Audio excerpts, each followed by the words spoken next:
જલારામ બાપાની જય, જસુરામ બાપુની જય, લાલ બાપુની જય।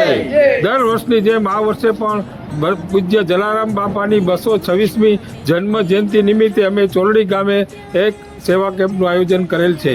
આ સેવા કેમ્પ આજ વર્ષોથી અહીંયા કરતા રહેલા છે। આજે દાયકાઓ વહી ગયા છતાં આ કેમ્પનું કામ અવિરત ચાલુ છે। આ કેમ્પની અંદર સમસ્ત ગામના યુવાનો પછી વૃદ્ધો વડીલો બધા જ સેવા આપે છે। આ અમારો કેમ્પ હાઈવે ઉપર આવેલો હોવાથી હજારો માણસો આવે। આ ચોથો દિવસ થઈ ગયો છે આ કેમ્પ ચાલુ કરેલ છે। દર વર્ષે આ કેમ્પ રાખવામાં આવે છે। આ કેમ્પની અંદર દરેક સુવિધા આપવામાં આવે છે કે સૂવા માટે રૂમની વ્યવસ્થા, પછી નાહવા ધોવાની વ્યવસ્થા, પછી જમવા માટે પણ વ્યવસ્થા છે। ગમે ત્યારે યાત્રાળુ આવે, સાયકલિસ્ટો આવે, એ અમારા હિન્દુભા ઝાલાને દર વર્ષે આવતા હોય તો અગાઉ ફોન કરી દઈએ અને એ સાયકલ સવારો એ અગાઉ આવવા માંડે। એટલે હિન્દુભાને ત્યારે તો મહિનાથી થયા હોય પણ અઠવાડિયું અગાઉ એને કરવી પડે, કારણ કે એને ખબર હોય કે આ લોકો એટલા કિલોમીટર દૂર છે, એની સાથે એનો સંપર્ક હોય। કચ્છમાંથી સાયકલ વીરો આવે છે, નવસારી બાજુથી આવે છે, સુરત બાજુથી આવે છે। તમામનો ફોનમાં કોન્ટેક એ હિન્દુભા ઝાલાને હોય છે। આ હિન્દુભા ઝાલાની આપણે બાપાએ એવી શક્તિ આપી છે અને બાપા એવી શક્તિ કરાવતા રહે, કારણ કે હિન્દુભા ઝાલા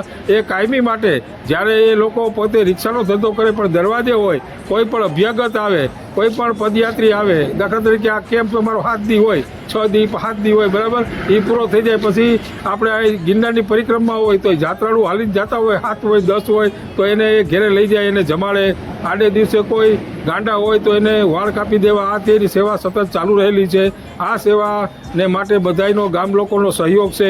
ભગવાન જલારામ બાપા એની પાસે એવી સેવા કરતા રહે એવી આપણે ભગવાનને પ્રાર્થના કરીએ। પૂજ્ય જલારામ બાપાની 226મી તિથિમાં દરેક યુવાનોને પણ વધશે। બાળકો પણ અહીંયા કામ કરતા રહેલા છે। નાના નાના બાળકોને વેકેશન હોય તો એ મામાને ઘેર નથી જતા, પણ આ ભાણુભા આવે અને એ અહીં સેવા કરે, એનો અમને આનંદ છે। બોલો જલારામ બાપાની જય।